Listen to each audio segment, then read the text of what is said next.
CNN. La nueva cepa del coronavirus se ha vuelto más fuerte y puede propagarse entre los humanos, dice experto chino en enfermedades respiratorias. BBC. Costa Rica, Colombia y Perú confirman sus primeros casos de COVID-19. El comercio. Consecuencias económicas del COVID-19 podrían ser similares a las que tuvimos después de la guerra con Chile. Cuestión. Crisis en la economía peruana impactará negativamente en la bolsa de valores de Lima y el tipo de cambio. El economista. Perú sufre la peor caída mensual de su PBI y el desempleo se duplica por el COVID-19. Perú 21. Banco paralizó la venta y comercialización de cervezas por el estado de emergencia. Gestión. Gobierno contempla reinicio de producción cervecera. Está permitida la venta, no producir. Gestión. Cerveceros aseguran estar preparados para reiniciar actividades bajo protocolo de seguridad. Gestión. Autorizan el reinicio de la producción de cerveza, vino y otras bebidas alcohólicas. Gestión. Bacus reanudó su producción regular de cerveza. Para el análisis de esta noticia y el contexto en el que se encuentra la empresa Bacus, presentaremos al equipo de consultoría de proyectos, conformado por Adrián Auqui, Nadia Chuquillanqui, Stephanie Cisneros, Sandra Cordero, Eric Inostroza y Aarón Travesaño. Buenos días, compañeros. Siguiendo como todas las semanas con el análisis de la agenda, tenemos 4 puntos generales de los que tenemos que hablar y mostrar los trabajos realizados. Como primer punto, tenemos que analizar el PBI de Latinoamérica según el PPT que mostró la ministra de Economía. Sí, buenos días a todos. Yo me encargué de este punto y encontré lo siguiente. El punto número 1 es análisis del marco macroeconómico multianual del 2021 al 2024, que es una sección que acerca del PBI de Latinoamérica. Bueno, ¿por qué hemos escogido esta sección? Es debido a que consideramos que el PBI ha sido uno de los principales indicadores estadísticos empleados para medir la evolución económica de un país. La interpretación de este valor es fundamental para conocer el grado de desarrollo económico y sus tendencias, ¿no? Debido a esto, hemos visto conveniente que es hacer el análisis de este indicador para ver la situación del país y de los países cercanos geográficamente, con los que podrían hacer una comparación para dar un paso a un proyecto de inversión. Bueno, para esto vamos a ver qué es un marco macroeconómico multianual. Un documento más relevante que el gobierno del Perú emite en materia económica. Contiene las proyecciones macroeconómicas y los supuestos en los que se basan por un periodo de 4 años que comprende desde el año actual y que está elaborado por el presupuesto del sector público y al menos en 3 años siguientes. Proyecciones macroeconómicas. En un escenario internacional, se ha considerado un deterioro significativo en la economía global de un 4.3% en el 2020, siendo la mayor caída desde la Gran Depresión en 1930, la cual se asocia a la pandemia del COVID-19, que ha llevado a una recesión sincronizada sin precedentes en los bloques económicos. Vamos a hablar sobre la economía avanzada pasaría a crecer en 1.7% en el 2019 y a contraerse en 6.5% en el 2020 como resultado a la baja actividad económica de Estados Unidos, Reino Unido y Japón en esa misma línea. Bueno, las economías emergentes pasarían a crecer en un 3.7% en el 2019 y a contraerse en 2.8% en el 2020, en particular en América Latina y el Caribe, porque esta es la región más golpeada por la pandemia. Bueno, en esta diapositiva vamos a ver las proyecciones que consideran una severa caída de la actividad económica global. Afecta en 2 semestres. En el primer semestre es debido a la cuarentena y el aislamiento social, el deterioro significativo de los precios de las materias primas, las disrupciones de las cadenas logísticas, el endurecimiento de las condiciones financieras. Y ya en el segundo semestre vamos a ver una apertura progresiva de algunos sectores, como el impulso económico y la recuperación de las cotizaciones de las materias primas. Ese para el año 2020. Ya en el 2021 se continúa con los planes de reactivación, los menores costos de financiamiento y la mejora de inversión, especialmente en infraestructura. En adelante, la economía global se estabilizará en un entorno a 3.5% en proyección al año 2021. En el escenario local, vemos que nuestra actividad económica se contrajo en un 12% en el 2020. En el primer semestre del 2020 se contrajo en un 17.4%. Esto se debe a las medidas de distanciamiento, aislamiento social obligatorio, los que afectaron tanto a la oferta como la demanda, lo que se tradujo en una fuerte contracción del PBI. En un contexto internacional que nos afectó fue la menor demanda externa, las caídas de los precios de las materias primas y la alta volatilidad en los mercados financieros. Aparte, se dio la demanda interna que es afectada y principalmente por el menor gasto de los agentes económicos asociados al confinamiento de las familias, ¿no? Y su menor poder adquisitivo en la pérdida de los empleos y la reducción de sus ingresos. Además, también se dio una menor demanda en nuestros principales socios comerciales, con un impacto en negatividad de las exportaciones, tanto de bienes como de servicios. En el entorno internacional como nacional, nosotros hemos escogido esta sección donde nos indica que Perú será uno de los países de América Latina que retorne a los niveles de pre-COVID-19 en el año 2022. Bueno, para el periodo 2022 y 2024 se proyecta alcanzar un crecimiento de 4.5%, ¿no? Esto debido a la acumulación de capital y la mejora de eficiencia y competitividad en la economía. Perú será uno de los países, junto a Chile y Colombia, cuyo PBI retorna a los niveles pre-COVID en el año 2022. Para esto, cabe importante resaltar que es la acumulación de capital en ejecución de proyectos y el continuar implementando políticas económicas orientadas a la mejora de eficiencia y competitividad en la economía. En esta lámina nos indica que el PBI de los principales países de América Latina alcanzaría su estabilidad pre-COVID en el año 2022. Sería Perú, Chile y Colombia. Y una proyección en el periodo de 2022 al 2024 de un 4.5%. Bueno, este es una proyección que se hizo por Latin Focus Consensus, un forecast, ¿no? Donde nos indican los periodos de los años y los lineamientos de cada país. Sería el impulso del stock proveniente de mayores inversiones, así como la inversión privada que sería alrededor de un 7.8% en promedio del 2022 al 2024. Esto está sostenido por la expansión continua de la inversión minera ante el inicio de la construcción de un grupo de proyectos de mediana magnitud. Esto se debe al mayor impulso que tiene el Plan Nacional de Infraestructura, el PNIC, que permite acelerar la ejecución de proyectos de infraestructura y obras priorizadas. Bueno, en este punto 2 vamos a hablar sobre algunos proyectos que se van a iniciar en la construcción del año 2021. Estos son como Corani con 585 millones de dólares, Corohuayco con 590 millones de dólares. Aparte de esto, se tiene otros a mediano plazo, que son los Chancas con 2.800 millones de dólares.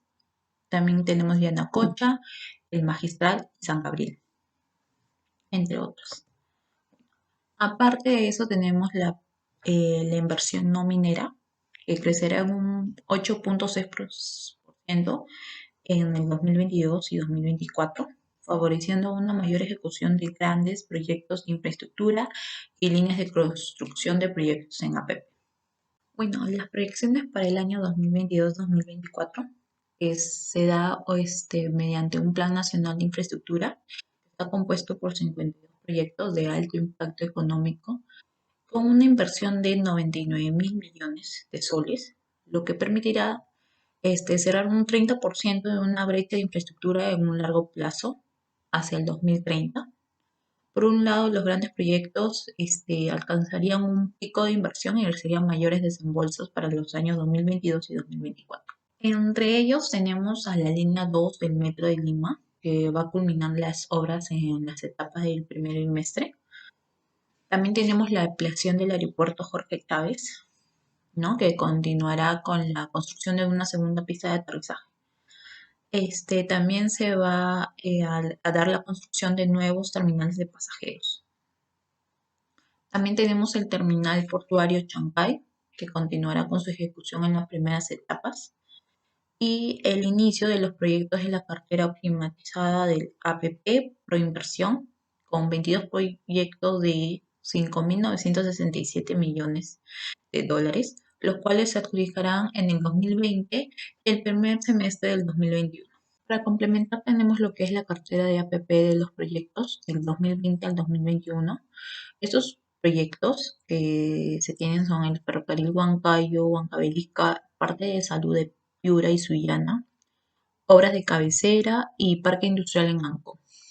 Entre los principales proyectos que se da una declaratoria de interés es los colegios de alto rendimiento, los colegios en riesgo y el anillo vial periférico. El gobierno indica que está trabajando en las medidas para generar nuevos motores de crecimiento y promover la eficiencia y la competitividad. En ese sentido, va a implementar políticas que permitan el crecimiento a mediano plazo y cerrar las brechas sociales y una mejora de la calidad de la vida de todos los ciudadanos. Nosotros creemos que el Perú es un país de una solidez macroeconómica, que eso ayudará a poder tener una recuperación más rápida. Aparte de esto, tenemos que el tema de la solidez macroeconómica que influye en el crecimiento, ¿no? Dado que iremos endeudándonos en nuestros diversos sectores que tenemos para una recuperación que se realice en la política fiscal expansiva y aparte efectiva, ¿no? Siempre y cuando estas políticas se realicen de manera correcta. Además, este marco macroeconómico multianual nos proyecta una recuperación económica en base al crecimiento de la exportación de la materia prima y recuperación de los sectores de claves como el turismo y los servicios. Muy buen análisis. Siguiendo con el otro punto en la agenda, es hablar sobre proyectos independientes, dependientes y mutuamente excluyentes. Sí, bueno, a mí me tocó este análisis. ¿Qué es lo que vamos a ver hoy? Bueno, vamos a ver acerca de los proyectos independientes, dependientes y mutuamente excluyentes. Bueno, de manera introductoria, antes de hacer el caso práctico, vamos a hablar acerca de los proyectos independientes. Bueno, los proyectos independientes son aquellos en los que no se afectará tanto en costos ni beneficios el uno del otro, por lo que llevarlos a cabo darán los mismos costos y beneficios que llevarlos a cabo de manera separada. Por otro lado, los proyectos dependientes son aquellos que al ser ejecutados de manera conjunta darán como resultado mayores costos y beneficios que llevarlos de manera separada. Y por último, los proyectos mutuamente excluyentes, los cuales van a ser aquellos que se estorban, por así decirlo, aquellos proyectos en los que, bueno, si el inversionista tiene idea de dos proyectos, A y B, el inversionista tiene que elegir o A o B y no los dos a la vez. Bueno, para pasar al caso práctico, vamos a ver acá lo que es un caso práctico de un ingeniero que está evaluando la viabilidad de una inversión con un horizonte de 4 años, la inversión estimada de $49.000. El ratio beneficio-costo calculado por el ingeniero es de 0.97. Y bueno, aquí vamos a ver acerca de la inflación, que va a ser del 2%. Bueno, tenemos que el costo de oportunidad es del 16% anual. Lo que nos pide, bueno, el ejercicio es acerca de calcular el flujo de caja económico del proyecto en términos constantes, el flujo de caja económico en términos corrientes y la decisión que va a tomar el inversionista con este factor de la inflación, si es que va a tomar la decisión de tomarlo o de rechazarlo. Bueno, para acá el caso del paso 1 de la letra A. Bueno, para poder calcular los flujos constantes debemos tener en cuenta, bueno, el ratio beneficio-costo del proyecto, 0.97, la inversión inicial de $49.000 y el costo de oportunidad del 16%. Bueno, hay que saber una cosa, que el ratio beneficio-costo es el resultado del valor actual de los flujos de beneficio del proyecto dividido entre la inversión inicial. Bueno, aquí tenemos que acá el valor actual, el valor presente de los flujos, tiene que salir un monto que dividido entre la inversión inicial nos dé el 0.97 del costo de oportunidad. Y bueno, este cálculo lo podremos hacer también en una calculadora, valga la redundancia, así como hayamos la TIR, y la calculadora nos bota ya un monto exacto. En este caso nos botó un monto de $17.000 cada año, flujos constantes. Para el paso número 2, bueno, aquí tenemos el flujo de caja económico para cada año desde el año 0, bueno, desde el presente hasta dentro de 4 años. El valor presente acá en este caso nos sale negativo, no es obvio, nos sale negativo ya que el beneficio costo es 1, es menor a 1, bueno, en este caso. Para el paso número 3, vamos a ver acá el flujo de caja económico desde el año 0 hasta el año 4. Entonces acá la inflación es del 2%. Bueno, acá tenemos que el valor actual, o sea, el valor de cada de cada año la inflación va a ir aumentando de manera progresiva, siendo 1 más el 2%, luego del año 1 para el año 2 más el 2%, más el 2% y más el 2%. Nos queda aquí que, bueno, esto lo tenemos que multiplicar por los 17.000 del flujo constante. Y bueno, acá el valor presente, el valor actual, nos da un valor de 665.65 positivo, a diferencia de los 1.430 negativo. Entonces, lo que el inversionista puede hacer viendo en este caso es tomar el proyecto con el factor de inflación. Entonces ahí ya va a variar su decisión, pero sin embargo no tenemos en cuenta algo, que el BAN se calculó de manera errónea. ¿Debido a qué? Debido a que la tasa de descuento la cual se determinó fue dada sin la inflación, o sea, esta tasa de descuento. Entonces, la tasa de descuento, ¿cómo lo vamos a hallar? La tasa de descuento más la inflación sobre la inflación por la tasa del costo de oportunidad inicial. Aquí tenemos de 28, que bueno, es el costo de oportunidad, claro, y este es el costo de oportunidad, o sea, afectándole la inflación. Entonces el BAN va a salir negativo, y la TIR, que esta TIR sale del 17%. Entonces el BAN resulta negativo. Ello justifica no llevar a cabo la inflación. Bueno, al comienzo se tenía pensado llevar a cabo la inflación, llevar a cabo el proyecto tomando en cuenta la inflación, y para calculándolo de manera correcta, se tiene que la inflación se va a llevar de todas maneras, el proyecto no va a ser viable.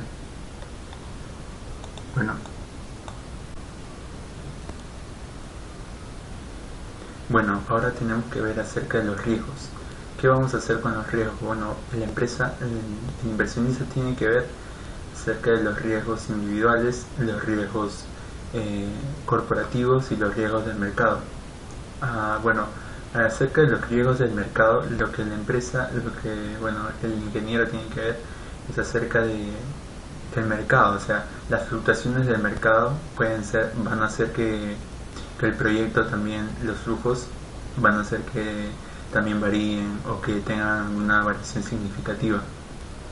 Acerca de los riesgos corporativos, aquí van a entrar a tallar los accionistas, porque en los riesgos corporativos van a tener que ver la variabilidad en la utilidad de la empresa. Acerca de los riesgos individuales, aquí vamos a entrar acerca de los riesgos, los rendimientos esperados acerca del activo en los que se está invirtiendo. Bueno, ahora vamos a pasar por acá. Bueno, ahora vamos a hablar de manera más profunda acerca de los proyectos independientes, dependientes, acerca también del flujo efectivo o también del horizonte del proyecto. Bueno, ¿qué son los proyectos independientes, no? Los proyectos independientes son aquellos en los que no dependen o no pueden ser afectados por los demás proyectos de la empresa, de manera tal que puede ser tomado en cuenta para efectuarse sin importar la ejecución de otros proyectos, ya que estos proyectos cumplen diferentes objetivos. Además, en estos casos no existirán muchas restricciones para poder ejecutarse.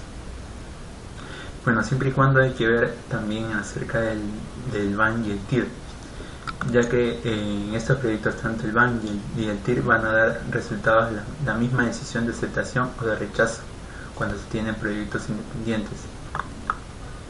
Por ejemplo, aquí tenemos un ejemplo de la maquinaria de la planta de producción y bueno, en la empresa. ¿Qué es lo que va a hacer la empresa?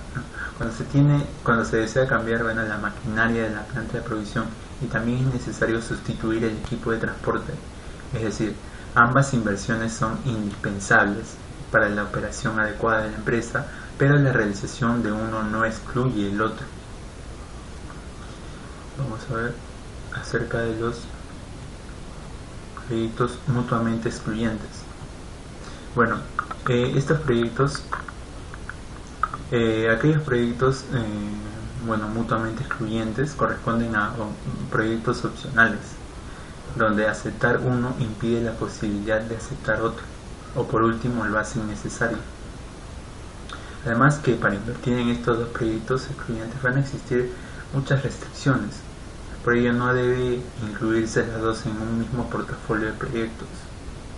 Para este caso de proyectos, el método de valor actual, el BAN, y la tasa interna de retorno, el TIR, no siempre dan la misma decisión de aceptación o rechazo para cualquier negocio o proyecto. La tasa interna puede seleccionar una opción como la mejor, pero el BAN puede seleccionar otra como la mejor. Bueno, en este caso hemos planteado un ejemplo donde se tiene una alternativa de construir en un terreno un edificio de departamento o un centro comercial. El hecho de elegir una opción excluye la otra: o construyes un edificio de departamento o construyes un centro comercial. Acerca de los proyectos dependientes. Bueno, para este caso de proyectos, los proyectos dependientes, ¿qué van a hacer? Son aquellos proyectos que para ser realizados necesitan de otro proyecto, debido a que sus objetivos dependen entre sí. Uno no es imprescindible para el funcionamiento de otro. Por ello, lo más común que se haga en estos casos es evaluarlos de manera conjunta, ya que se sabe que el resultado combinado de las inversiones genera rentabilidad superior a la de realizarlas de manera separada en estos proyectos. Bueno, por ejemplo, el cambio de proceso de fabricación que incluye la reposición de maquinaria, o un proyecto de modificación de un edificio con el que se permita la operación de la maquinaria y de los nuevos proyectos de la planta de producción. Se sabe que acá hacerlo de manera conjunta es más viable, es más beneficioso para la empresa que hacerlo los dos de manera separada. Bueno, acá vamos a ver acerca de los flujos de efectivo. Bueno, los flujos de efectivo van a ser necesarios para saber la rentabilidad que se puede obtener de un negocio, o en este caso de un proyecto, construidos a partir de la capacidad de la empresa para generar rentabilidad. Bueno, Aquí va a entrar a detallar, bueno, como un dato. Vamos a hablar acerca de la apreciación. En caso de las empresas, bueno, que no estén sujetas al pago de impuestos, no van a tomar en cuenta no van a tomar en cuenta la apreciación para este flujo de caja. Bueno, en el caso de vamos a considerar estos flujos de caja. Bueno, en este caso, aquí vemos que bueno, está conformado por el costo de inversión, la vida útil, el valor residual, los costos fijos, costos variables, los ingresos de la empresa, el cambio en el capital de trabajo, los impuestos. Todo ello va a dar de manera conjunta el flujo o flujo de caja financiero. Bueno, ¿cómo se va a tomar en cuenta la depreciación para la construcción de flujos? Los flujos de caja no van a tomar en cuenta directamente la depreciación, sino ella estará directamente incluida en los flujos de caja como en un escudo fiscal para el cálculo de impuestos, como también los gastos financieros. Bueno, vamos a hablar acerca de otro dato también para poder incluirlo en esta exposición. Bueno, vamos a hablar acerca también de la inflación. Bueno, se sabe que la inflación va a afectar la TIR. ¿Por qué? Porque, por ejemplo, si tienes una TIR de un 15%, pero ello solo es en términos nominales, en términos reales, es decir, lo que verdaderamente estoy ganando con el proyecto, se calcula deduciendo la tasa de inflación. Sería 1 más 15% sobre 1 más 5%, que es la inflación. Bueno, en este caso lo que verdaderamente estoy ganando es 9.52%. Aquí vamos a hablar acerca del horizonte del proyecto. El horizonte del proyecto es el ciclo de vida de donde se define el principio y el final. Lo que se debe hacer es realizar planes de desarrollo para los siguientes años y realizar un estudio de factibilidad para verificar si esta oportunidad es rentable. El horizonte del proyecto, vamos a tener muy en cuenta esto, que va a tener dos etapas. Bueno, la etapa de estudio de viabilidad, como lo ven ahí, y el estudio de preinversión. Bueno, el estudio de viabilidad es donde se visualizan los términos técnicos, financieros, de mercado y organizativos de la empresa. El estudio de preinversión, bueno, en esta etapa se ejecutará el plan trazado en el proyecto teniendo en cuenta los aspectos del estudio de viabilidad primaria, o sea, la primera etapa, y se adiciona información como la de costos, materias primas, proceso de producción, proceso de servicios, ubicación, necesidades del activo, gastos operativos, ingresos proyectados. Y luego de ello se analiza la evaluación de los resultados del proyecto, obviamente, desde el punto de vista de la recuperación de la inversión, si es un proyecto de inversión privada, o si se realiza la evaluación de resultados del proyecto, si es un proyecto de inversión social. Por el ejemplo, creo que quedó más claro el tema gracias a tu ejemplificación relacionado con el riesgo, inflación, que son temas que siempre afecta a todo proyecto, ¿no? Bueno, como siguiente punto tenemos la consultoría Abacus. Ellos nos pidieron un proyecto de inversión para subir su utilidad debido a que el mercado cervecero no es muy conveniente para invertir por la pandemia hoy en día. Con las presentaciones anteriores podemos completar el análisis de este punto. Bueno, yo les voy a hablar sobre la empresa para conocer más sobre ella. Sabemos que Bacus es parte del grupo AppInbev, una compañía global presente en casi todos los grandes mercados de cerveza. Cuenta con 5 plantas de producción de cervezas ubicadas en Lima, Arequipa, Cusco, Motupe y Pucallpa, además de una maltería y una planta de agua mineral.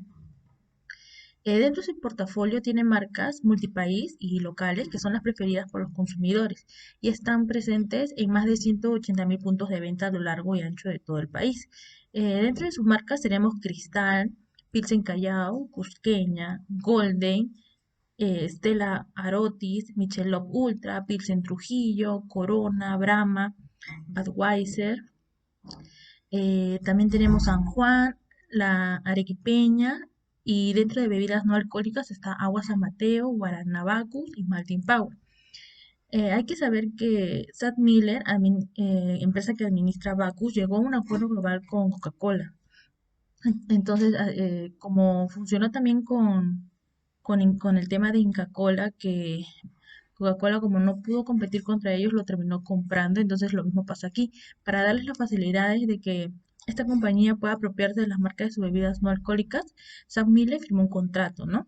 Entonces, con ello, Agua San Mateo y Cristalina serán transferidos a Coca-Cola, mientras que Agua Tónica Bacchus y las gaseosas de Guaraná y Viva serán licenciadas a Coca-Cola Company a perpetuidad. Sin embargo, Bacchus puede seguir produciendo, distribuyendo y comercializando estas marcas, pero bajo la licencia de la compañía norteamericana. Entonces, también hay que tener una idea de cómo ha surgido la empresa en los últimos años. Entonces, en 1879 se crea esta empresa. Jacob Bacchus y el ingeniero Howard Johnson fundan una fábrica de hielo. En 1954 es adquirida por empresarios peruanos, quienes la convierten en cervecería Bacchus y Johnson. En el 93 inauguran su primera planta en Ate, permitiendo contar con la capacidad instalada necesaria para la expansión del mercado. En el 94 se adquiere la Compañía Nacional de Cerveza y su principal competidor por más de un siglo. En el 96 se crea Unión de Cervecerías Peruanas Bacchus y Johnson, como la conocemos ahora. En el 2000 adquieren la Compañía Cervecera del Sur del Perú para abarcar más mercados. En el 2002 Bavaria ingresa a su accionario y se inicia un proceso de desinversión en sectores que no sumaban valores a su empresa, ¿no? En el 2005, Sadmile adquiere el grupo empresarial Bavaria y con esto tiene presencia en más de 60 países. Y en el 2008 se anunció un nuevo récord de ventas y consolidación de su portafolio de marcas. Entonces vemos y podemos analizar que esta empresa se caracteriza por siempre tratar de llegar a más espacios, ya sea comprando las marcas importantes en un sector o en un lugar para, para ser ya 100% dueño del mercado, ¿no? Eso es lo que ellos se caracterizan, ¿no? Bueno, entonces siguiendo con la parte que nos interesa más, que es la valorización de la empresa, aquí yo le he copiado de un Excel, entonces vamos a verlo mejor en el Excel para que vean paso a paso cómo saqué cada dato. Bueno, en las proyecciones me basé con un histórico de 3 años, del 2017, 2018 y 2019. Para el proyectado usé el 2020, que es este año, pero que todavía no lo acabamos, entonces es parte proyectado, ¿no? 2021, 2022, 2023, 2024. Tomé un rango de 5 años para que no sea tan tedioso manejar tantos años, ¿no? Como tasa de crecimiento usé en relación al PBI. Estos datos históricos son los reales y para el proyectado me basé en que, por ejemplo, en el 2020, según el BCR, en su reporte de inflación y mediante una conferencia también, mencionó que ese iba a ser el PBI para este año. También mencionó en la misma conferencia que para el 2021 ya habría una mejoría, ¿no? Y sería de 11.5%.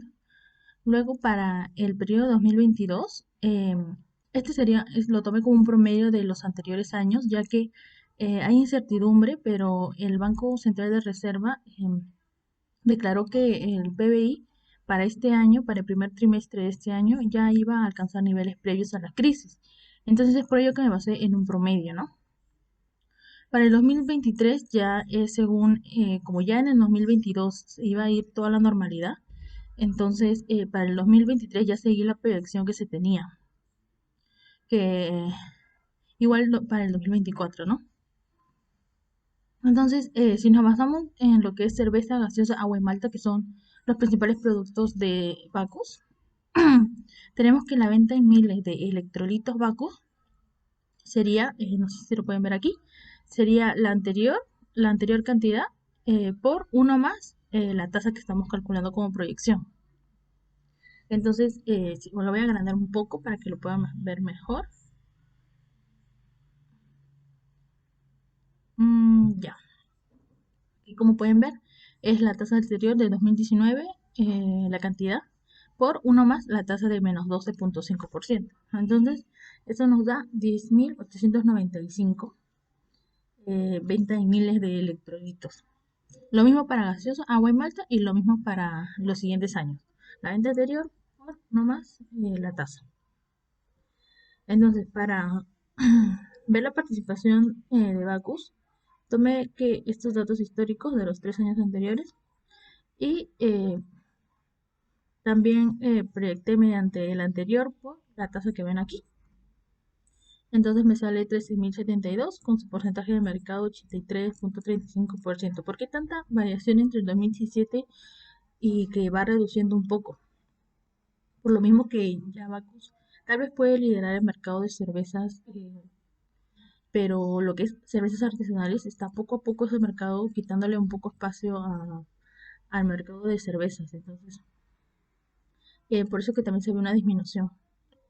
Lo que es en venta de bebidas en miles de soles, solamente aquí multiplicamos el precio por la cantidad de miles de electrolitos que se venden. Entonces, este precio lo voy a explicar después de cómo lo saqué. Igualmente, para los demás rubros y años es lo mismo. Entonces, el precio por electrolito también se tomó del precio anterior por uno más esta tasa. Entonces, de ahí se sacó las proyecciones, ¿no? También considero que es ingresos en otros negocios, debido a que Bacus también recibe ingresos por lo que es alquileres, venta de malta, maíz, materiales. Entonces, es por ello que también consideré este rango y es el mismo, ¿no? El anterior por uno más 2.1%, que es la inflación, que también tiene que ver mucho en lo que es estas proyecciones, ¿no? Luego, con esos datos, empecé a estructurar lo que es el estado de resultados proyectado. Como pueden ver, aquí están los históricos.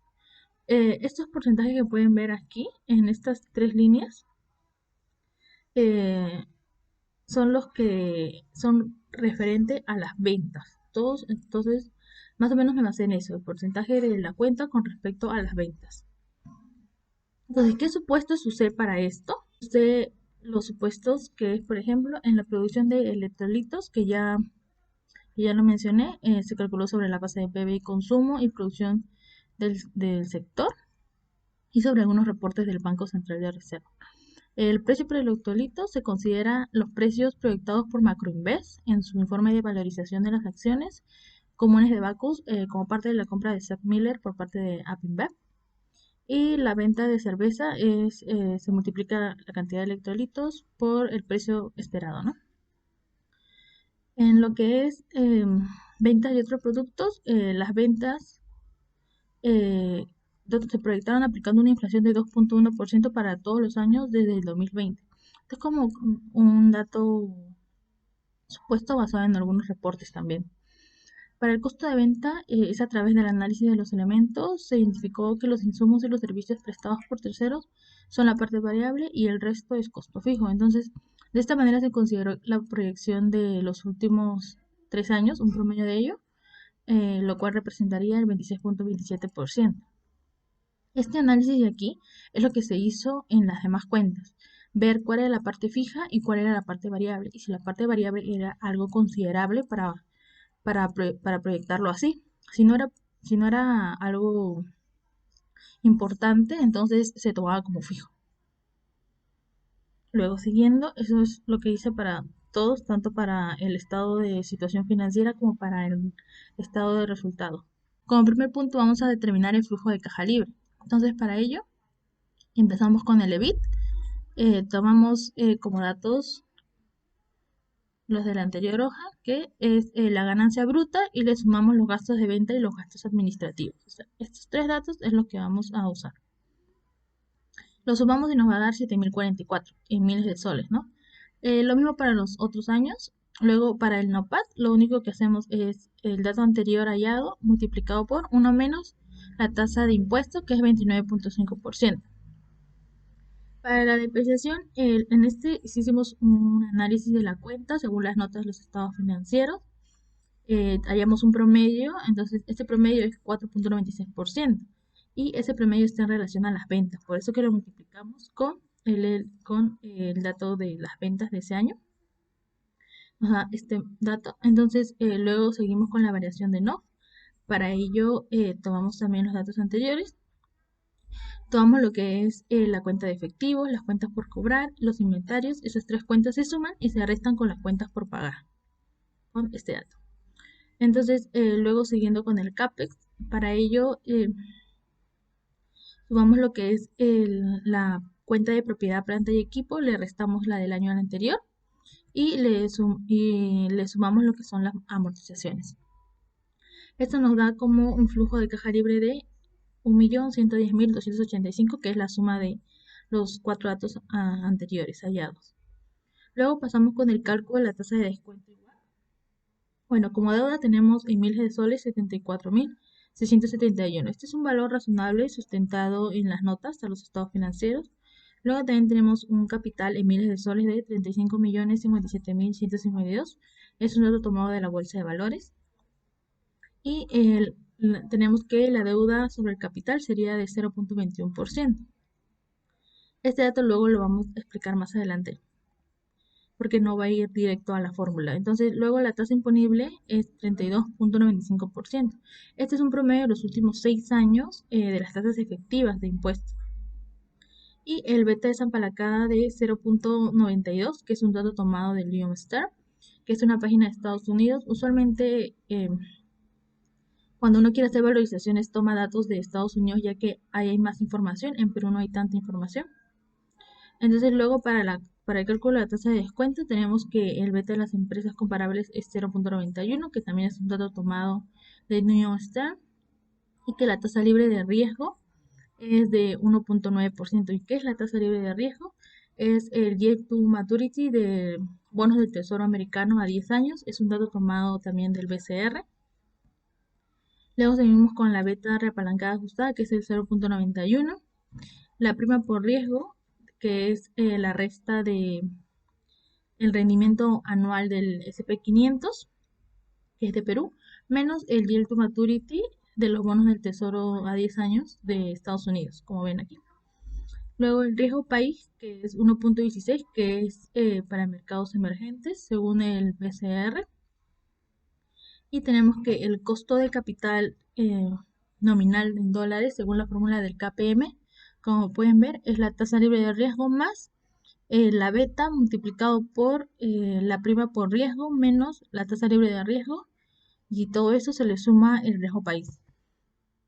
Luego tenemos una inflación esperada en dólares de 2.3%. Es un dato tomado según el reporte de inflación del BCR. Entonces tenemos que el costo de capital en dólares reales es de 5.30,28%. Esto es según la fórmula del KPM, ya considerando lo que es la inflación.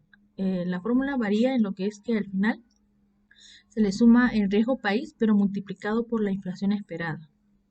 Luego tenemos que la inflación esperada en soles es de 1.9, según una proyección del BCR. Entonces la fórmula del KPM sería considerando esta inflación, sería de 5.2981%. Luego, para el cálculo del WACC, tenemos aquí donde quería aclarar que esto de aquí es la deuda entre la deuda más el capital. Usualmente solamente dividimos ambos y eso es lo que va. Pero como pueden ver aquí, estos son estos dos datos tomados. La deuda sobre la suma de ambos. Lo mismo para el capital. Luego la tasa imponible que ya les expliqué, que es el mismo dato anterior, es el de aquí. Y el costo de la deuda, según las notas de los estados financieros, nos dice que es de 4.87%. Y que el costo de capital, es decir, que hemos añadido anteriormente, es 5.2981%. Entonces tenemos la beta ajustada, que es el 0.91, también ya lo comentamos anteriormente. Nos da, según el costo promedio ponderado de capital, y sería el porcentaje del capital multiplicado por el costo de capital más el porcentaje de la deuda multiplicado por 1 menos la tasa imponible, todo eso multiplicado también por el costo de la deuda. Nos da 5.2938. Entonces, haciendo un resumen de la valorización, el WACC que hallamos anteriormente, 5.29. La tasa de crecimiento perpetuo es 3.25% según un dato de Macroinvest. Luego tenemos que el valor terminal usando la fórmula del de Excel, que es a través del método de flujo de caja descontado, que toma como datos el WACC, que es la tasa, y el flujo que hemos hallado al inicio de caja libre. Entonces, si traemos a valor presente ese dato, nos da 2.961.651, también usando el método de flujo de caja descontado, ¿no? Y tenemos que el cash en miles de soles es 8.891.974 según los estados financieros, y que la deuda en miles de soles es 74.671. También tomado de las notas de los estados financieros, nos da que el valor patrimonial es de 11.778.954. Ese es sumando el valor presente de los flujos más el dinero y la deuda.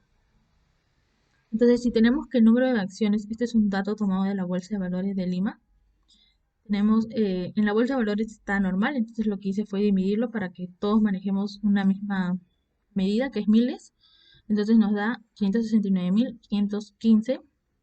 Entonces el valor por acción nos da 20.68. Entonces, según la metodología de flujo de caja descontado, tenemos este valor, y si lo comparamos con su cotización, por ejemplo, el 28 de agosto del 2020, fue de 20.7. Entonces se concluye que la acción está ligeramente sobrevalorada en 0.10%. Pero como la diferencia entre ambos valores es menor a 10%, entonces no se recomienda hacer nada, entonces se mantiene. Ya si excedería eso, se tendría que tomar otras medidas, ¿no?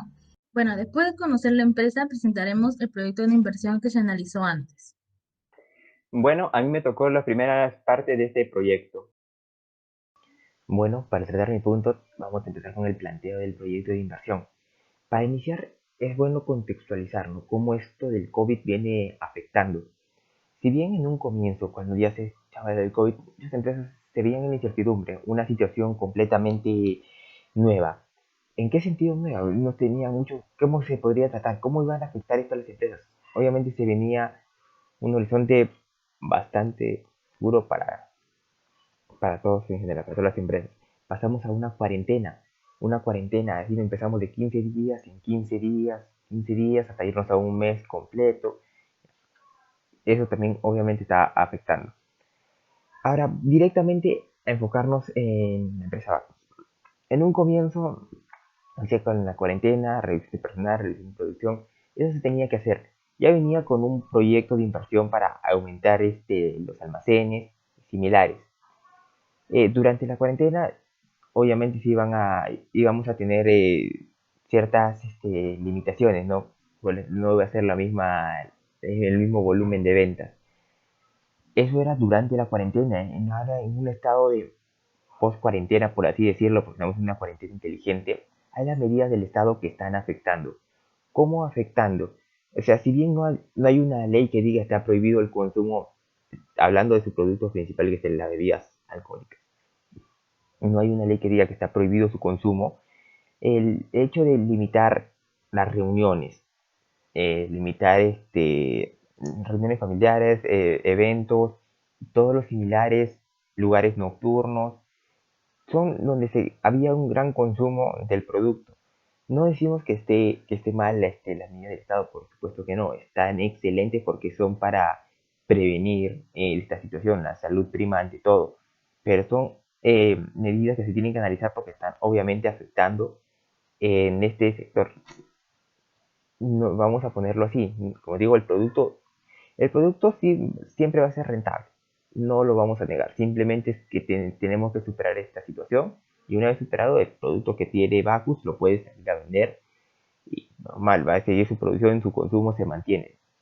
Simplemente es mantener esa situación, mantener la salud primero, y como digo, esto se tiene, pero ante esta situación hay opciones que deberíamos considerar. Esas opciones, ¿no? ¿Qué más se puede hacer? Simplemente es dejar que pase, o sea, es sobrevivir, por así decirlo. Bacus es un gigante. esta situación del COVID no lo va a detener, no lo va a extinguir ni nada por el estilo, pero se puede sacar provecho a las adversidades y se puede buscar lo bueno. Como digo, esto simplemente es una situación que se tiene que usar. Ahora vamos a ver los efectos que ha tenido directamente Bacus, ¿no? Una reducción de ventas. Como dije, estos, claro, se han reducido por los eventos que ya no se realizan, conciertos, reuniones masivas, reuniones personales, reuniones familiares. Todas esas cuestiones implicaban a veces un consumo del producto de bebidas alcohólicas. Eso se ha visto reducido y va a seguir reducido porque esto de las normas se va a mantener todavía varios meses más hasta que se pueda buscar una solución. Ante esto ya tenemos que ir pensando, ¿no? Como digo, las ventas han caído y se van a mantener un poco bajas, no van a llegar a los valores que tenían antes hasta que esta solución se revierta. Esperemos que sea pronto, que todos estemos en un momento bueno. Tuvo que buscar liquidez, tuvo que hacerse más, ¿cómo decirlo? Tuvo que ajustar muchas cuestiones, muchos costos y similares para poder sobrevivir, buscar la liquidez, mantener la cadena de pagos, mantener a sus trabajadores, poder hacer frente a sus acreedores y así. Un plan de contingencia que pudiera ayudarnos, ¿no? O sea, en general, en qué pues, de repente el producto ser más eficiente y qué está saliendo más en esta situación, porque incluso si no solamente Bacus vende productos alcohólicos, tiene bebidas no alcohólicas, pero también han sufrido una baja considerable en tamaños económicos, en tamaños de dinero. Compromiso social, porque Bacus ya de por sí tenía programas sociales antes del inicio del escenario COVID-19. Sin embargo, ahora no solamente está afrontando la situación, ayudando, se ha puesto en acuerdo con muchos de sus clientes para buscar unas formas de mantenernos, de ayudarlos a que sigan vendiendo sus productos. También, o sea, es una ayuda, o sea, le ayuda mismo Bacus y también ayuda al vendedor, es una ayuda mutua. Están haciendo acuerdos similares a los productores, a sus productores, a sus proveedores, perdón, también nos está ayudando. Ha decidido buscar el mercado local para poder reproducir sus productos, lo que incentiva a la economía peruana. Eso es muy bueno, eso es excelente. Está incluso haciendo acuerdos con el Estado para eso. Si está haciendo públicamente, eso es muy bueno, eso va a ayudar.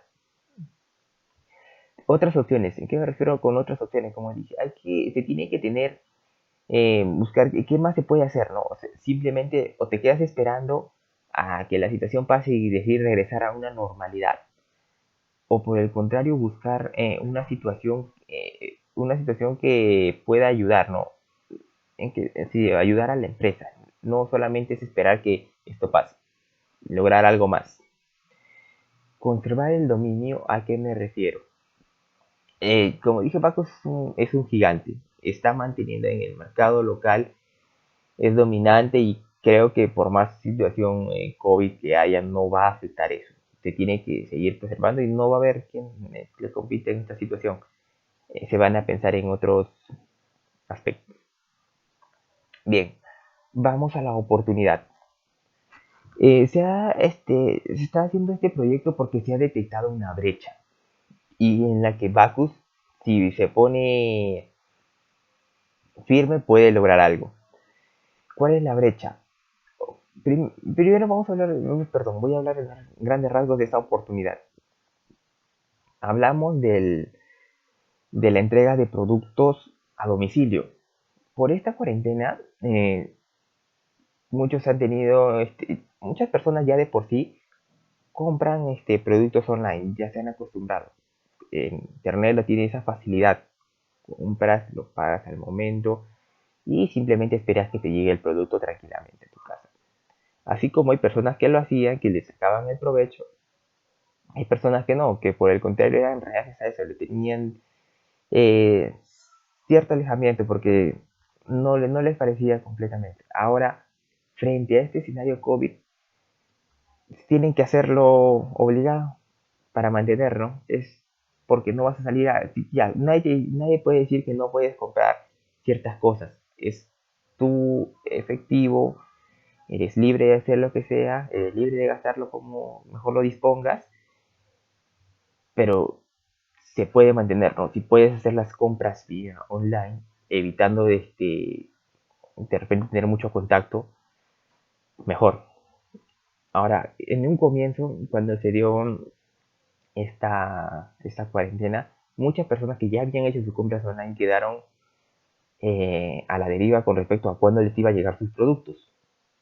Y hubo muchas quejas, se notó en diferentes medios, en las redes sociales también, que son una forma de expresar la opinión hoy actual, donde se vio justamente esa situación. Y es por tanto, perdón, en que se mostró esa disconformidad con la entrega, ¿no? Con la entrega de sus productos.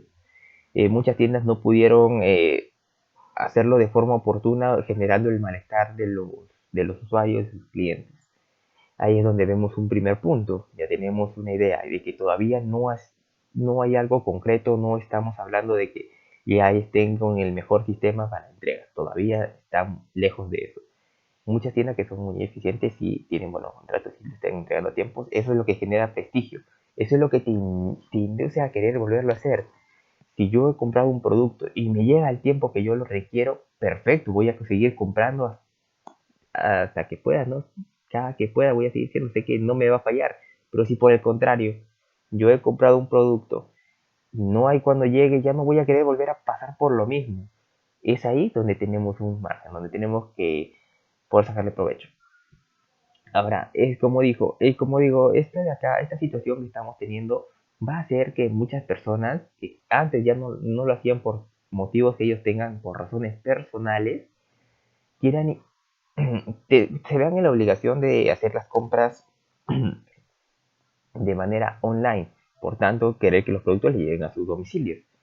Vamos a tener una tendencia, si las personas quedan satisfechas, como digo, van a querer hacerlo más, van a generar un aumento del consumo de esa manera. Del aumento del consumo online implica mayores despachos a domicilio, y es acá donde estamos detectando esta oportunidad. Bacus tiene tienen los recursos para poder implementar en el sector de entregas. Cuenta con experiencia en logística muy buena y puede servir para implementar. No tenemos un dominante en este aspecto. No es que simplemente cuando tú digas de delivery tú pienses en una empresa en específico, esta es la casa del rey. No existe como tal. Hay buenos, hay muy buenos, pero no hay un dominio total. Y por eso estamos sugiriendo esta oportunidad que es para incursionar en este nuevo sector. Antecedentes, primero porque se tiene una idea de cómo puede ser este Bagus para poder entrar a este proyecto. Y tiene ciertos antecedentes. ¿En qué me refiero con los antecedentes? Baku ya ha tenido mucha experiencia a la hora de realizar diferentes formas de organización, como son las fusiones, la adquisición y escisiones, sobre todo estos últimos. Ha realizado reestructuración simple, modificando su estructura patrimonial para el momento en que lleva a cabo. Todo en conformidad, obviamente, a la Ley General de Sociedades y cumpliendo con otros requerimientos. Para esto contaron con personal especializado en la materia, justamente para no incurrir en errores. Ya con eso nos dice que tiene la forma de hacerlo. ¿Por qué he querido tocar el tema? Porque justamente queremos hablar de la forma, tenemos la perdón, reorganización simple y la decisión. ¿Qué es la reorganización simple? Está definido en la ley de sociedades, que es una segregación de uno o más bloques patrimoniales y los aporta a una o más sociedades nuevas o existentes, recibiendo a cambio y conservando en su activo las acciones o participaciones correspondientes a dichos aportes. Se asemeja mucho a la decisión parcial, con la única diferencia en que en esta el beneficiario es la sociedad que separa el bloque patrimonial, sea un activo o un conjunto de activos, el conjunto de uno o más activos o uno o más pasivos, y lo transfiere a otra, convirtiéndose la sociedad aportante en accionistas de la nueva sociedad receptora.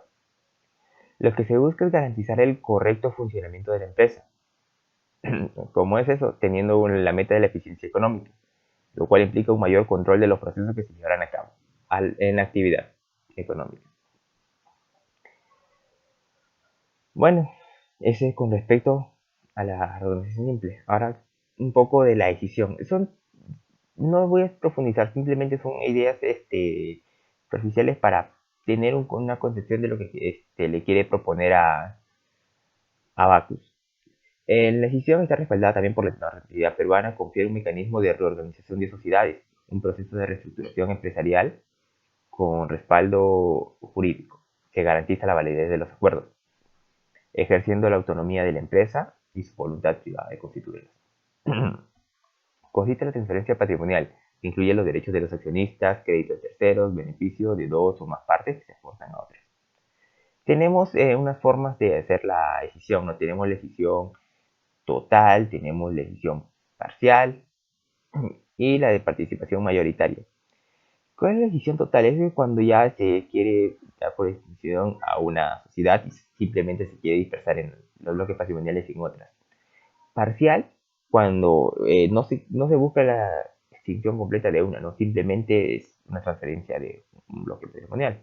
Y la participación mayoritaria es cuando se tiene mayor cantidad de acciones mayoritarias en una sociedad y de esas se va a hacer la transferencia.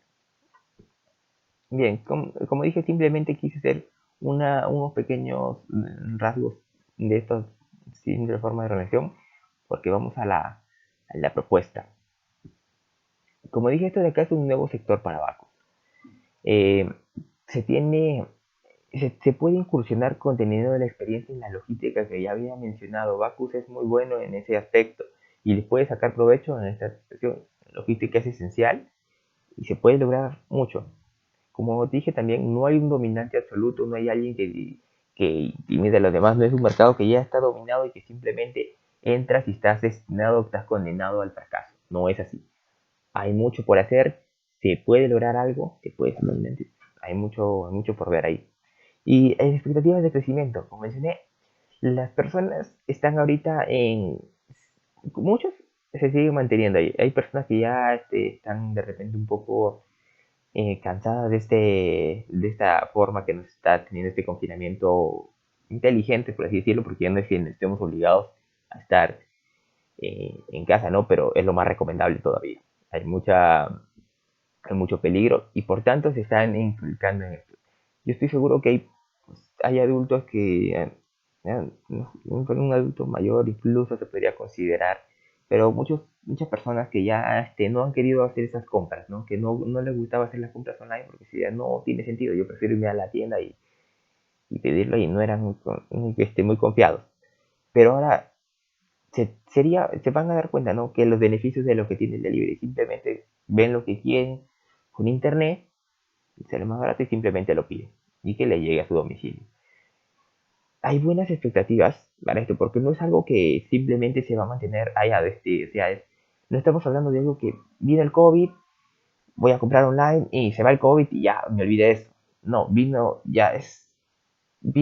para mantenerse ya. El COVID nos está dejando, el COVID nos va a dejar una vez que logremos una solución, porque se va a lograr una solución, nos va a dejar muchas cosas. Nos va a dejar nos ha forzado a cambiar la mentalidad, nos ha forzado a ser diferentes y esos aspectos se van a mantener. Situaciones como educación, por ejemplo, que están muchos ahora estudiando de manera virtual, no es algo que ya una vez que se solucione lo del COVID, se logre algo mejor, no es que ya se olvidó simplemente y ahí queda enterrado.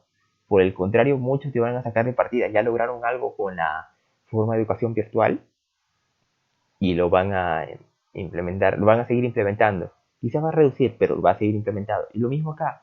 Incluso hay buenas expectativas de crecimiento.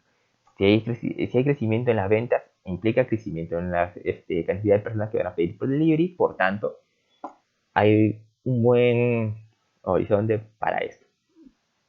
Se busca la decisión porque es una pieza clave cuando se quiere una especialización. O sea, Bacus ya tiene de por sí un giro de negocio y sería bueno practicar con una decisión parcial que especializarnos directamente en lo que es este nuevo sector, en el sector de entregas, ¿no? Y ya con eso se puede sacar mejor partida, traspasar un bloque patrimonial a esta nueva, se sugiere una nueva sociedad, obviamente cumpliendo con todas las formalidades. Bueno, el proyecto, como dijimos, es el servicio de entregas a delivery. O sea, la idea es ponerse de acuerdo con las grandes tiendas que ya existen en el sector limeño. Vamos a hablar primero solamente de la parte de Lima. Eh, un recojo y entrega de productos a domicilio en las mayores tiendas del mercado limeño.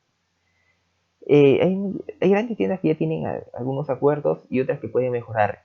Y solamente estamos hablando en un comienzo de estas grandes tiendas, porque también la idea es proponerles un proyecto de ponerse de acuerdo con ciertas mites que están trabajando y que se les puede lograr, ¿no? Ayudar a entregar sus productos. Y eso sería un nuevo campo en el que también se puede, no nuevo campo, no una extensión de este proyecto. Y sería bueno considerar. Es simplemente, bueno, no es simplemente, vamos a decir, la idea es que se tengan vehículos, que se tenga la logística para la entrega de productos. Cumplir con ciertos estándares, ¿no? Un tiempo límite de entrega, que no se retrasen, que no hayan excusas, que el cliente se tenga una idea, ¿no? Una política. Ejemplo de, por ejemplo, ya un cliente va a hacer su compra máximo 48 horas, incluso menos si se podría, para que tenga su producto en casa. Ya con eso, y si se le cumple, perfecto, él va a saber, ya puedo tener yo mi producto, solamente tengo que comprarlo con esta anticipación. 48 horas y ya, me lo puedo mantener. Hasta 24 horas, en 24 lo va a tener, excelente. Va a ser lo mejor. Eso va a ser una fidelización del cliente y va a estar, es un apoyo mutuo, ¿no? Va a estar conforme con la tienda a la que le ha comprado y la tienda obviamente va a estar conforme con el que le está haciendo el servicio de entrega. En este caso, es lo que se le está sugiriendo abajo. Es la entrega, ¿no? Esa es la brecha que hemos identificado, que hay muchos ahora que están disconformes con sus entregas, con el tiempo en el que les está llegando su producto. Sin mencionar que hay muchos que ya tienen que simplemente piden devolución, quieren cancelar, quieren recibir su efectivo porque ya le dan como perdido. Hay mucho por hacer ahí. Sería bueno un objetivo buscar cierto posicionamiento, incursionar en ese sector, o sea, no simplemente decir ya voy a entrar como un pequeñito y listo, que acabe esta situación y ahí queda. No, la idea es buscar posicionamiento, ser algo más, no simplemente uno nuevo que incursiona y en cualquier momento va a salir, sino alguien que viene a pelear en este sector, a mostrar su poderío y a lograr mucho. Bueno, con esto quiero darle el pase a mi compañera Sandra, que va a explicar a mayor detalle exactamente todos los cálculos que se van a requerir para poder realizar este proyecto. Gracias por la información. Ahora hemos procedido con la elaboración del flujo del proyecto propuesto que les presentaré a continuación. Bien, colegas, como ya había mencionado, entonces ahora vamos a proceder con el desarrollo del proyecto post-COVID-19 y según vemos en el siguiente Excel, primero lo que hemos hecho es hallar una tasa de crecimiento para las ventas, la tasa de crecimiento esperada que nosotros hemos estimado está en función al PBI y la evolución del PBI de nuestro sector. Entonces así hemos podido llegar a obtener como dato estas tasas. Luego, estos son los supuestos que nosotros hemos empleado para el desarrollo de este proyecto. Nosotros hemos basado la estructura de costos en el número de viajes que la empresa va a realizar y nos ha dado un total de 40.7 soles de costo por un servicio brindado. Asimismo, los gastos de administración son de 954.496 soles anuales para los 5 años. Los gastos de ventas son 5% sobre las ventas y estos corresponden al concepto de publicidad y marketing. El plan de ventas, como ya se mencionó, se van a utilizar el número de viajes por año, el precio de los viajes que sigue estimado en 70 soles, de acuerdo a los precios del mercado, y la tasa de crecimiento anteriormente hallada en función al PBI. Los desembolsos iniciales necesarios para que nosotros podamos poner en marcha este proyecto es capital de trabajo por 350.000, los estudios previos por 150.000 y el terreno por 4.500.000. Asimismo, vamos a necesitar infraestructura, 30 camiones. El valor contable de cada camión es de 90.000 soles y hemos estimado que el valor residual va a ser del 17% sobre el valor contable y estos camiones se van a depreciar a razón del 20% en 5 años. Los intangibles nos van a costar 150.000, no van a tener valor residual y también se van a depreciar en su totalidad en el periodo de 5 años. Ahora bien, yendo netamente al flujo de caja de nuestro plan, de nuestro proyecto, podemos acá ver la tasa de crecimiento de ventas que anteriormente les mencioné, que habíamos hallado en función al PBI. La capacidad instalada, esta está determinada por un equipo, un informe técnico que respalda que al año 1 vamos a contar con el 80% de la capacidad instalada y así para el final del año 5 ya vamos a operar al 100%. Entonces, el plan de ventas se basa en la cantidad inicial que nosotros habíamos estimado que podíamos realizar, 215.000 viajes por año, y esto va a ir de acuerdo a la capacidad instalada y a la tasa de crecimiento. El precio por viaje, que es de 70 soles, el costo por viaje es de 40.74 soles, y los costos fijos están estimados que son el 18% sobre el costo. Estos costos son fijos, y los variables son el 82%. Aquí tenemos toda la cantidad de desembolsos que hemos efectuado, que son el terreno, la infraestructura, los estudios y el capital de trabajo. Nos da un total de 7.700 millones desembolsados en el año 0. Ahora, procediendo a elaborar el flujo de caja operativo. Tenemos los ingresos, son los ingresos por las ventas del servicio. Están calculados en función al precio por cada viaje y a la cantidad de viajes que se ha estimado efectuar, tanto desde el año 1 hasta el año 5. Acá tenemos todo el total de ingresos. Como vemos, el total de ingresos solamente se compone por la venta del servicio. Los egresos sí están compuestos por los costos fijos, son los costos de operación y los gastos. Los costos fijos son el 18% sobre la cantidad presupuestada. Estos costos son fijos, entonces independientemente del volumen de servicios que se brinden, este costo no va a variar en el tiempo. Sin embargo, el costo variable sí está en función a la cantidad de servicio que vamos a ir incrementando con los años y nos da el subtotal del costo de operación. También otros egresos en los que vamos a incurrir son los gastos de administración, los gastos de ventas, la depreciación y la amortización de los intangibles. Esto nos da el total de egresos lo podemos calcular del subtotal de los costos de operación más todos los demás egresos. Y así calculamos para todos los años. Entonces, la utilidad antes de impuesto la obtenemos de la diferencia de los ingresos menos los egresos. El impuesto a la renta se va a calcular sobre la utilidad antes de los impuestos. Es el 29.5%. Y acá podemos ver que el impuesto nos sale 883.886 y nuestra utilidad neta la tenemos acá, los 2.112.338. Para hallar el flujo de caja operativo, lo que se tiene que hacer también por último es añadirle la depreciación y la amortización. Entonces acá ya tenemos al final nuestro flujo operativo. El flujo operativo mide en realidad todas las actividades, todos los flujos que vienen propiamente de la actividad que realiza la empresa.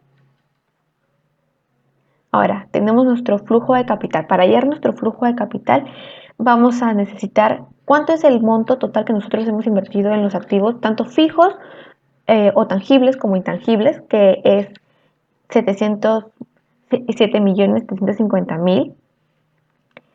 Esto está compuesto por los activos fijos en los que invertimos y también los intangibles y además del capital de trabajo necesario para que nosotros pudiéramos operar. Nos da un total de desembolso en el año 0 de 7.700.000. Ahora bien, para el año 5 tenemos este ingreso de 450.000 por el valor residual porque es el valor por el cual se van a vender los activos fijos que tuvimos en el año 5. En los activos fijos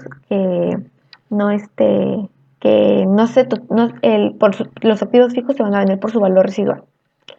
Y asimismo se va a recuperar el capital de trabajo. Entonces, para hallar el flujo de caja económico, tenemos que tener en cuenta el flujo de caja de capital y el flujo de caja operativo. Del flujo de caja de capital podemos extraer cuál ha sido el desembolso inicial en el año 0. Y todos los demás datos vienen del flujo de caja operativo. Estos son los flujos provenientes de netamente la actividad empresarial que nos está ofreciendo el proyecto.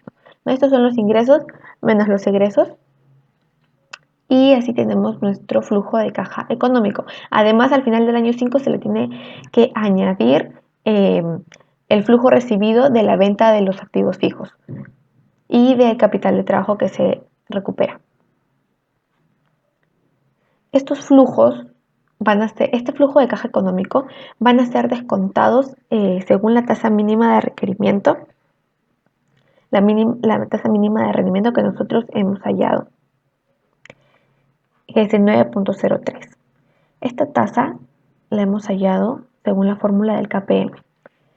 Tenemos la tasa libre de riesgo, es 1.90, el beta desapalancada, la prima por riesgo, que es el riesgo de mercado menos la tasa libre de riesgo, y también nosotros vamos a agregar el riesgo país para hallar nuestra tasa mínima de rendimiento.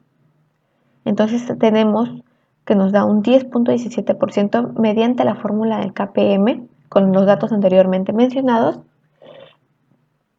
Y además nosotros vamos a hallar el costo de capital nominal, añadiéndole la inflación esperada para los años venideros según proyecciones del Banco Central, y nos da un 9.03% de la tasa, que sería nuestra tasa mínima de rendimiento, con la que nosotros vamos a descontar nuestros flujos futuros para traerlos a valor presente. Bien, ahora hemos descontado con la tasa anteriormente mencionada todos los flujos desde el año 1 hasta el año 5 y le hemos sumado el desembolso necesario para así obtener nuestro BAN económico. Nuestro BAN económico es 4.972.528. Nuestro BAN es positivo, entonces ya sabemos mediante el flujo de caja económico descontado que nuestro proyecto es viable. Y hemos decidido que vamos a financiar el proyecto 30% con un préstamo un préstamo del banco, y el otro 70% va a ser aportes de capital.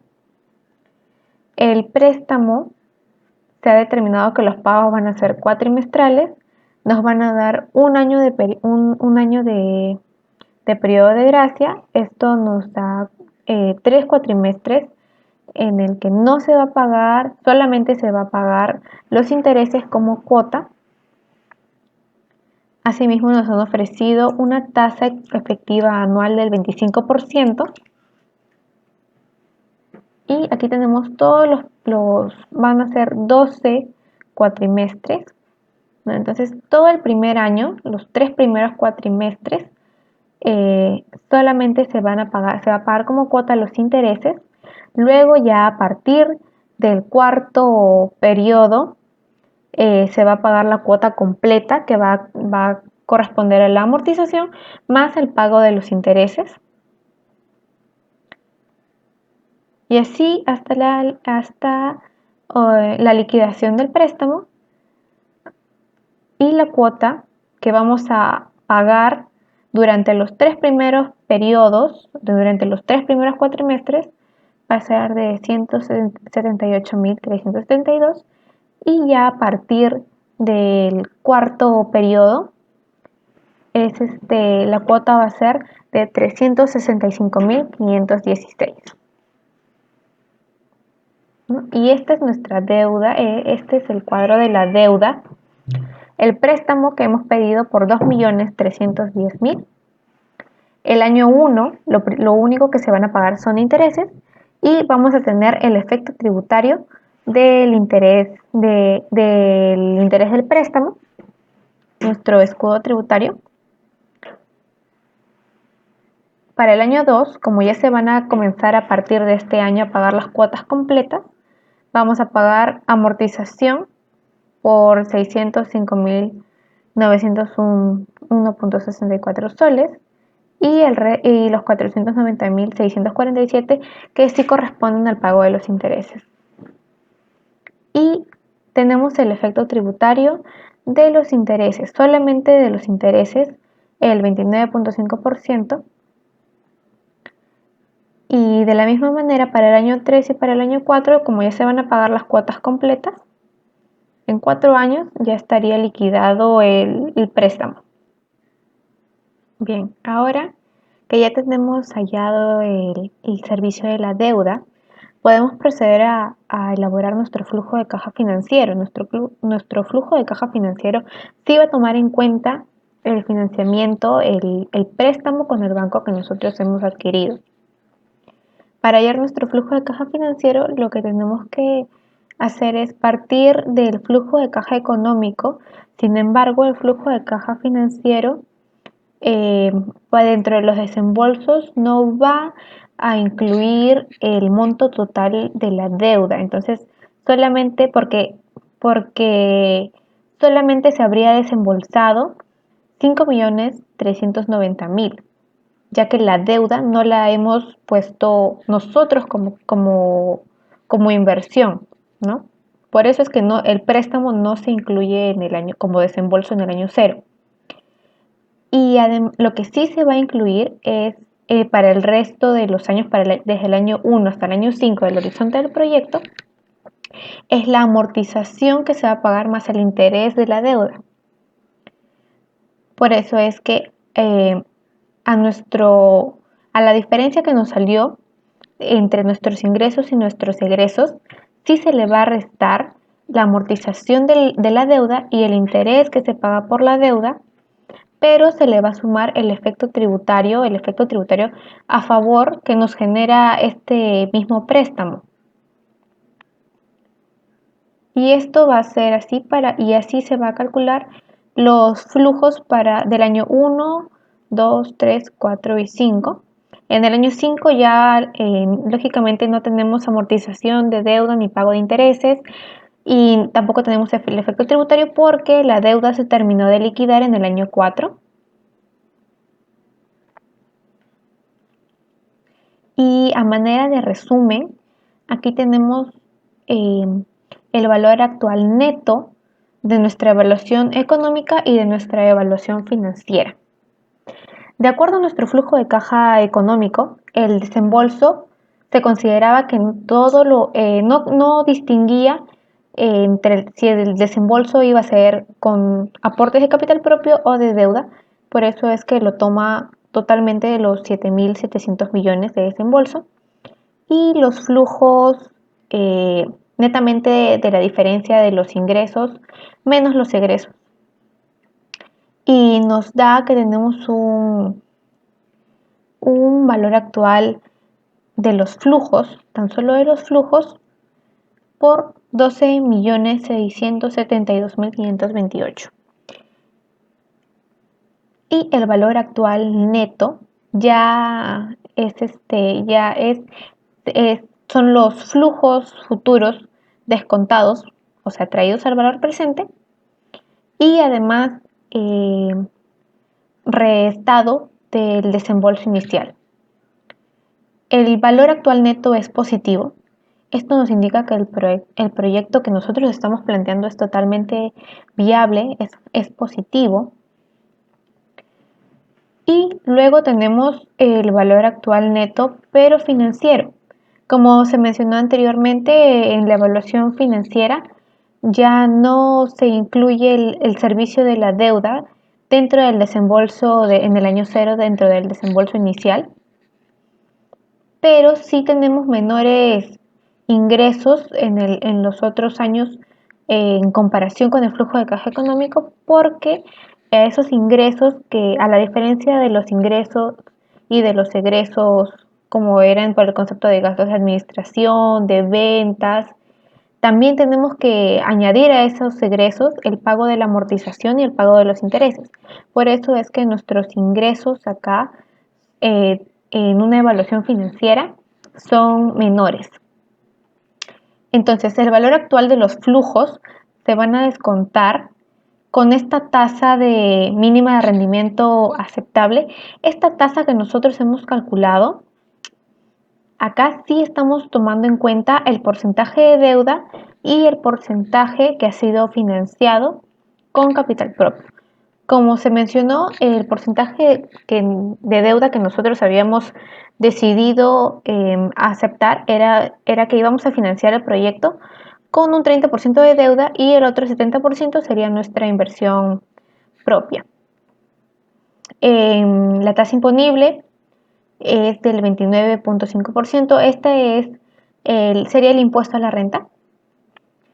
Y tenemos el costo de la deuda, que es 25%, es lo que el banco nos ofreció, la tasa efectiva anual que el banco nos ofreció por el préstamo. Y aquí tenemos el costo de capital, que es tomado de la tasa anterior que hallamos. Ese es el costo de capital, la tasa del 9.03%. Bien, entonces ya con todos los datos anteriores procederíamos a hallar el WACC y esto lo calcularíamos como el peso del capital por el costo del capital más el peso de la deuda por 1 menos la tasa del impuesto a la renta por el costo de la deuda, ¿no? Y nos daría como resultado un WACC de 11.61. Y es esta tasa, ese 11.61, con el que vamos a descontar el flujo, o es nuestra tasa mínima de rendimiento aceptable para el flujo financiero, tal como lo vemos acá. Y nos da que nuestro valor actual neto financiero es de 3.910.096 soles. Entonces, tanto la evaluación económica como la evaluación financiera nos dan un valor actual neto positivo. Mediante las dos fórmulas, mediante los dos métodos de los dos flujos con los que hemos evaluado el proyecto, está demostrado que nuestro proyecto es totalmente viable. Ahora bien, entonces, ¿qué nos quiere decir que nuestra TIR económica es de 29% y la tasa mínima de rendimiento que nosotros esperábamos era de 9.03%? Esto significa que el retorno del proyecto incluso es mayor que nuestra mejor alternativa, que era el 9.03%, es decir, que el proyecto nos es más rentable de lo que nosotros esperábamos. Esta es una razón por la cual nosotros debemos aceptar el proyecto. De igual manera, mediante la evaluación financiera, mediante el flujo de caja financiero, la TIR nos sale en un 35%, que es mayor que la tasa mínima de rendimiento del 11.6% que nosotros esperábamos. Nuestra TIR, la rentabilidad del proyecto, es mayor que de lo que era nuestra mejor opción con el 11.6% que esperábamos. Entonces el proyecto por esto es totalmente viable y debe ser aceptado. Este es un pequeño cuadro de resumen del periodo de recuperación en años mediante la evaluación económica y la evaluación financiera. Entonces, de acuerdo a la evaluación económica, nosotros estaríamos recuperando lo invertido en un tiempo de 2.69 años y de acuerdo a la evaluación financiera estaríamos recuperándolo en un periodo de 2.55 años. La empresa nos ha pedido que hallemos el proyecto de inversión en un escenario de inflación y hemos elaborado el siguiente escenario. La proyección de la inflación la hemos tomado del Banco Central de Reserva, estimado en un 1.90% de inflación. Hemos desarrollado un flujo constante y un flujo corriente. Cuando hablamos de flujos constantes, no vamos a considerar el efecto de la inflación. No se considera el efecto inflacionario, por lo tanto la inflación está en un 0%. En este flujo constante se va a asumir que no hay variaciones en los precios. Entonces proseguimos de la siguiente manera. El precio es de 70 soles. Ya hemos dicho que se mantienen al mismo precio, constantes. Entonces, tanto para el año 1 como para el año 5 es de 70 soles. Los ingresos por ventas también se mantienen constantes. Todos los costos no van a sufrir variaciones por efectos del tiempo. Y tenemos así la utilidad antes de impuestos, que nos resulta de los ingresos por las ventas menos todos los egresos. Los egresos constituidos por los costos variables, costos fijos, los gastos de administración, los de ventas, la depreciación y la amortización. El impuesto a la renta de un 30% sobre la utilidad antes de impuestos, y tenemos la utilidad neta, que sería la diferencia de la utilidad antes de impuestos menos el impuesto a la renta. Luego vamos a elaborar nuestro flujo de caja real. Lo del flujo de caja real tenemos que a los flujos de ingresos que son derivados de la venta, se le van a restar los egresos que vienen de todos los costos y los gastos más depreciación y amortización, y hallamos el flujo de caja real, que vendría a ser la diferencia entre ambos. Ahora tenemos nuestro flujo de caja económico en términos constantes. La inversión necesaria que se había estimado, que era de 7.700 millones, y acá tenemos todos los flujos de dinero anteriormente hallados que vienen del flujo de caja real. Ahí los podemos ver. Y ahora, utilizando la fórmula de la TIR, nos sale que la TIR de nuestro flujo de caja constante es de 49.81%. Ahora, cuando nosotros hablamos de flujos corrientes, aquí sí se va a considerar la inflación, tanto para los precios como para los costos. La inflación es del 1.90%. Para el año 1, como se había mencionado, el precio base es de 70 soles y sobre este se va a calcular la inflación. La fórmula sería 1.90, que es la inflación, por el precio 70, el precio sin inflación, más el precio. Y ahí podremos hallar que es 71.73. Para el año 2 se toma como base el año anterior y así sucesivamente para los siguientes años. Los ingresos por ventas se puede apreciar que varían por efecto de la inflación. El costo, asimismo, también varía por efecto de la inflación. Y así podemos llegar a determinar nuestra utilidad antes de impuestos. De igual manera, es los ingresos por las ventas menos todos los egresos que se han llevado a cabo durante el año. El impuesto a la renta, 30%, y la utilidad neta, que es la diferencia de la utilidad antes de impuestos menos el impuesto a la renta. Ahora tenemos acá nuestro flujo de caja real. Son los ingresos del año 1 menos los ingresos del año 1, y así para el resto de años. Y podemos hallar nuestro flujo de caja económico corriente. La inversión necesaria, que son los 7.700 millones, y todos los flujos provenientes del flujo de caja real que se había hallado anteriormente, nos da como resultado 52.66% de TIR. Ahora bien, lo que se quiere llegar con esto es un poco aclarar el tema de los flujos de caja constantes y corrientes. Es importante conocer el concepto de cada uno de ellos. Como habíamos mencionado, los flujos de caja constante no incluyen el efecto inflacionario y sin embargo los flujos de caja corrientes sí incluyen el efecto inflacionario. Entonces, cuando queremos descontar un flujo de caja constante, tenemos que hacerlo con una tasa de descuento en términos constantes, es decir, la tasa no se consideraría acá el factor inflación.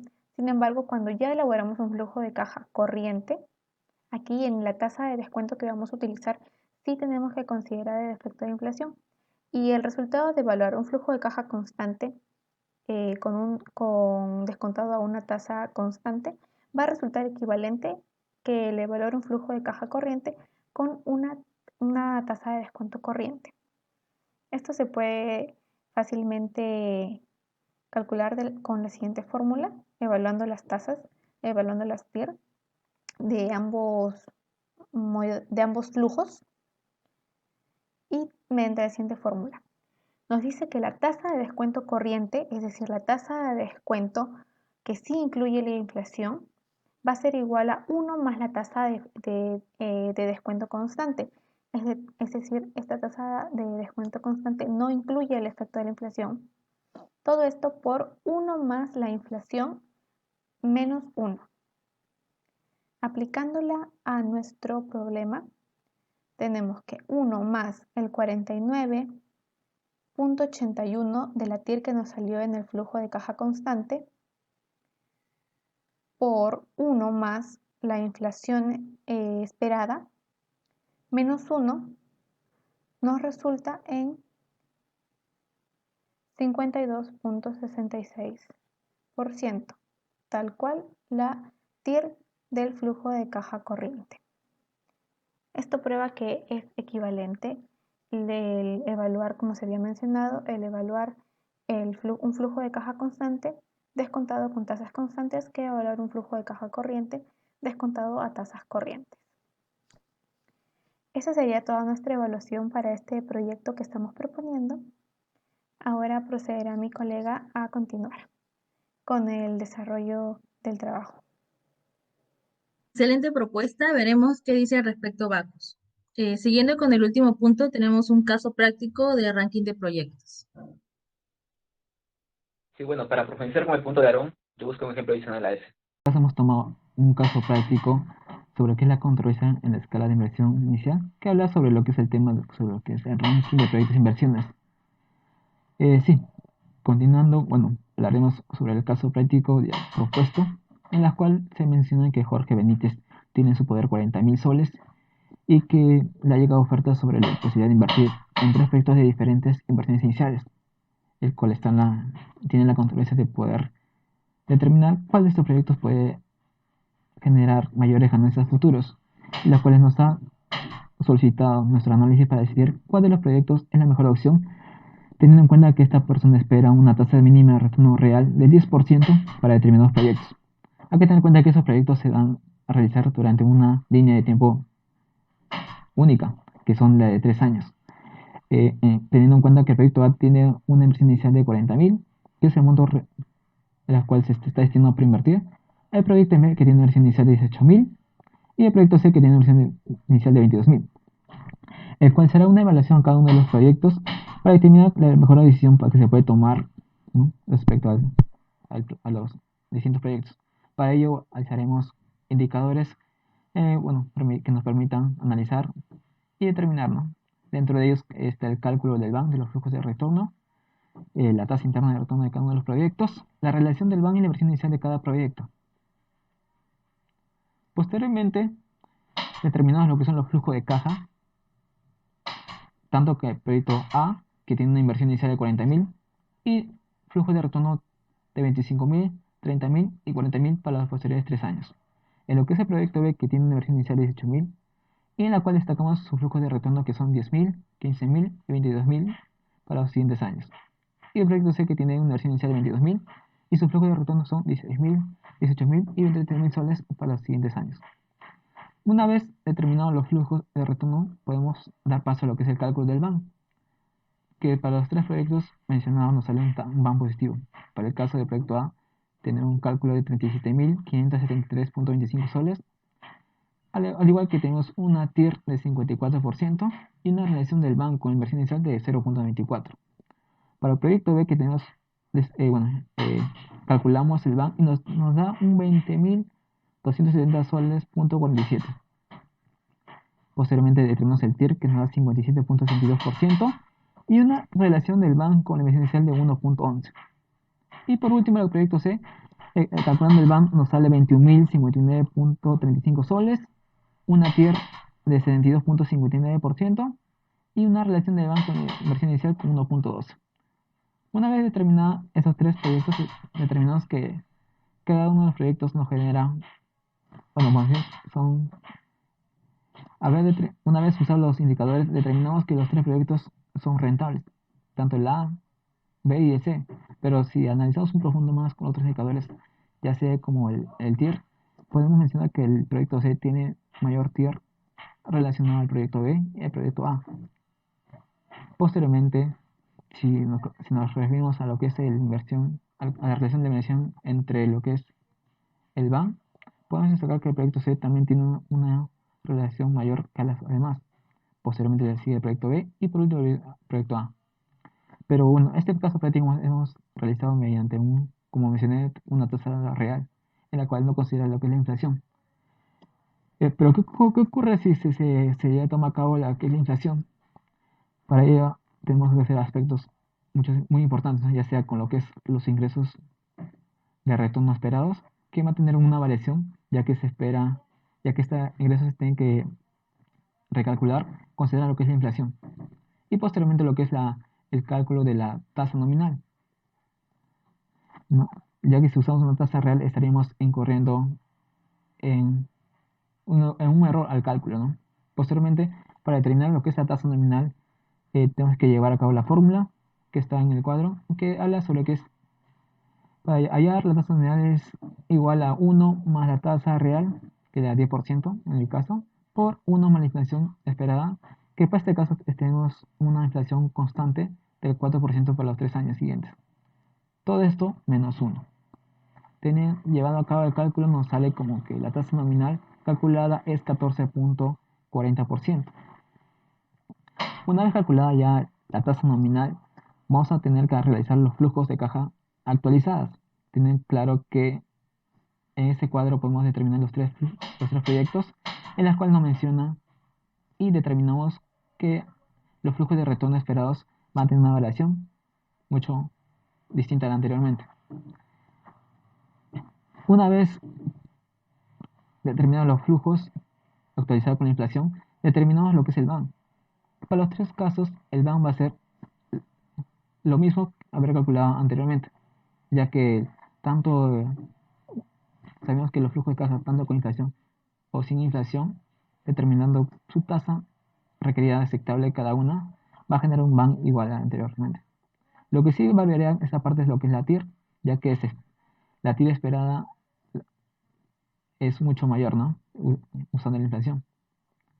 Teniendo el cálculo para el proyecto A, que una TIR nominal nos sale 59.81, con una relación 0.94 entre lo que es el BAN y la inversión inicial, que no va a generar cambios. Para el proyecto B hallamos lo que es la TIR nominal con un monto de 63.93%, y para el proyecto C que calculamos una TIR de 69.10%. Por último, podemos una vez haber determinado y evaluado los flujos de caja de los proyectos de inversión, tanto considerando la inflación como no la inflación, que la mejor opción dentro de los proyectos es elegir en su conjunto el proyecto B y C. ¿Y por qué? Hemos mencionado anteriormente que el proyecto C tiene en sí una mayor TIR y una mayor relación que es lo que son el banco con la inversión inicial. Pero no hemos estado diciendo que esa es una inversión demasiado, por decirlo, diferente a lo que se tiene como proyectado, ¿no? Ya que el señor Jorge Benítez tiene 40.000. Y si lo sumamos tanto el proyecto B como el proyecto C, nos sale una inversión inicial acumulada de 40.000, que es el recurso que se ha proyectado para poder invertir.